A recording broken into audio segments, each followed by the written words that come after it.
सियासी पारा महाराष्ट्र में भी चढ़ा हुआ है, खासतौर पर वहां की हॉट सीट कल्याण पर, जहां 20 मई को 5वें फेज में वोट डाले जाएंगे और वहां से शिवसेना शिंदे गुट के उम्मीदवार हैं सीएम के बेटे और मौजूदा सांसद श्रीकांत शिंदे, जो जोर शोर से प्रचार में वहां पर जुटे हुए हैं। एबीपी न्यूज से खास बातचीत में उन्होंने विजय का पूरा अपना प्लान बताया और उद्धव ठाकरे समेत इंडिया गठबंधन पर जोरदार हमला उन्होंने बोला कि लोकसभा सीट से शिवसेना के उम्मीदवार श्रीकांत शिंदे जी हैं, डॉक्टर श्रीकांत शिंदे हैं। श्रीकांत, आपका बहुत स्वागत है एबीपी न्यूज पर। क्या कहेंगे, आप हैट्रिक की तैयारी कर रहे हैं, किन मुद्दों पर आपका जो चुनाव प्रचार है वो चल रहा है, खासतौर पर कल्याण लोकसभा में? सिर्फ डेवलपमेंट के नाम पर जो है हम लोग इस चुनाव में लड़ रहे हैं जी। गए 10 सालों में माननीय इस देश के यशस्वी प्रधानमंत्री नरेंद्र मोदी जी के नेतृत्व में हम लोग ने काम किया और 10 साल में जिस प्रकार से पूरे देश में जो है डेवलपमेंट का कार्य उन्होंने किया है, और मेरे चुनाव क्षेत्र में भी जो है बहुत बड़े पैमाने पर जो है डेवलपमेंट हम लोग ने किए, रेलवेज़ हो, रोड्स हो, अलग अलग इंफ्रास्ट्रक्चर्स हो, तो उसका जो है जो गए 10 सालों में हम लोग ने जो लोगों को दिया है उसके ऊपर ही वही सभी चीज़ें जो है हम लोग लोगों के सामने लेके जा रहे हैं। आप कह रहे हैं कि 10 साल में आपने ये काम किए हैं, तो अब आपको जो वोट दिए जाएंगे, आप किन मुद्दों पर वोट मांग रहे हैं कि आगे और क्या काम आप करने वाले हैं? देखो, मेरा चुनाव क्षेत्र जो है वो सबसे डेंस पॉपुलेटेड चुनाव क्षेत्र है कल्याण जी। बहुत कम एरिया में जो है ज़्यादा आबादी रहती है और सबसे ज़्यादा लोग जो है वो ट्रेन से जो है रोज लोकल से ट्रैवल करते हैं और उसी के साथ में रोड से भी ट्रैवल करते हैं। सबसे बड़ा मेरे सामने जब मैं चुन के आया 2014 में, तो ये जो कम्यूटेशन है वो थोड़ा अच्छा करे, लोगों को सुविधा रेलवेज में हो या रोडवेज में हो वो मिले। क्या कहेंगे कि उद्धव ठाकरे की पार्टी के पास कोई स्ट्रॉन्ग कैंडिडेट नहीं था, इसलिए दरेकर जी को खड़ा किया गया? क्योंकि जितना कंट्रोल अगर आप देखा जाए थाने में शिंदे जी का रहा है, आपका रहा है, तो कहीं ना कहीं लगता है कि उनके पास स्ट्रॉन्ग कैंडिडेट नहीं था, इसलिए दरेकर जी को खड़ा। देखो, पहले तो बहुत लोगों ने यहाँ पर आके कल्याण में आके सभा भी ली जी, बिल्कुल 7-7, 8-8 घंटे जो है रोड पे घूमे कल्याण लोकसभा के। फिर लोगों ने उनको जिस तरीके से रिस्पॉन्स दिया, उनको लगा कि अभी कल्याण लोकसभा हम लोग जाएंगे तो लोग जो है पूरे उमड़ कर जो है झुंड में जुलूस निकालेंगे जी। लेकिन जो ग्राउंड रियलिटी था उनको वो समझ में आई और जो बोल रहे थे कि चैलेंज दे रहे थे जो लोग कि मैं थाने आके लड़ूंगा, मैं कल्याण आके लड़ूंगा, वो भाग गए।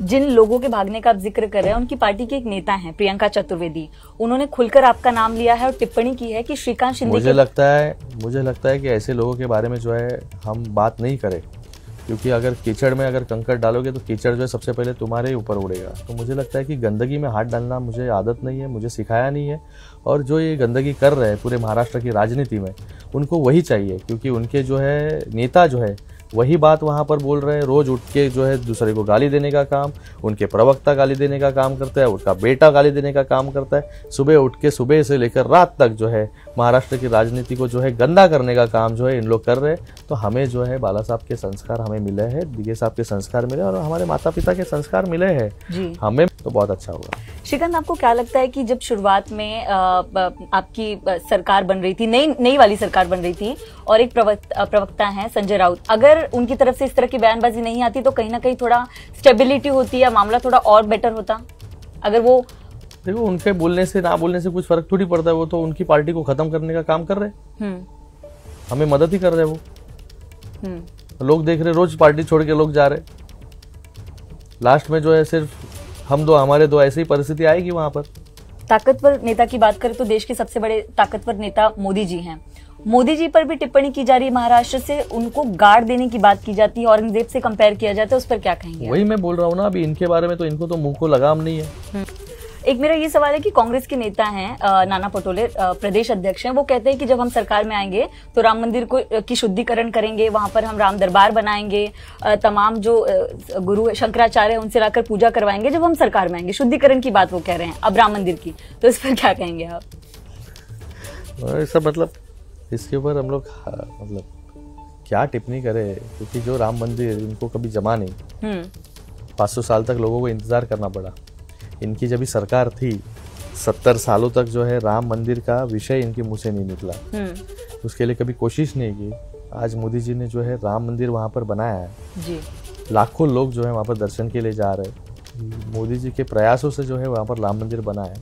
तो ये कौन से शुद्धि करने वाले मुझे पता नहीं, इनको जो है खुद की शुद्धिकरण का बहुत ज़रूरत है जी। एक मेरा सवाल है कि आप लगातार प्रचार में जब जा रहे हैं, क्या इसका असर पड़ रहा है कि विपक्ष के पास जो है प्राइम मिनिस्टर फेस नहीं है, तो लोग ज्यादा विश्वास जो है वो प्रधानमंत्री मोदी की तरफ बढ़ते दिखाई दे रहा है? देखो, लोग बहुत होशियार है। लोगों को जो है पता है क्या करना है। गए 10 सालों में जो विकास कार्य हुए हैं वो देखकर जो है लोग यहाँ पर वोट देंगे, ना कि राहुल गांधी को वोट देंगे। और विपक्ष का चेहरा जो है इनके पास पहले से ही नहीं था। ये जो विपक्ष बना है वो सत्ता के लिए बना है। मुझे वो ऐड बहुत याद आता है और बहुत मजेदार लगता है, दूल्हा कौन। तो मुझे लगता है कि ऐसी परिस्थिति उनकी है और लोग जो है फिर से एक बार जो है मोदी जी को चुनकर देंगे, और वो भी स्पष्ट बहुमत से, पूर्ण बहुमत से। और गए 2019 से ज़्यादा लोग जो है सांसद बनकर जो है दिल्ली पहुंचेंगे और फिर से इस देश की कमान मोदी जी संभालेंगे और देश को आगे लेके जाने का काम जो है मोदी जी करेंगे। जैसे ही घड़ी का काटा दोपहर 2:30 पे आए, बबीता जी का दिल सास बहू साजिश के लिए मचल जाए। और ये है इनकी बहू, पूरे दिन ऑफिस की टेंशन हो जाए गॉन जब ये करें अपना फेवरेट शो फ्री टाइम पे ऑन। इनकी तरह आप भी देखिए अपना फेवरेट शो अपने टाइम पर और डाउनलोड कीजिए एबीपी लाइव ऐप अपने स्मार्ट टीवी पर।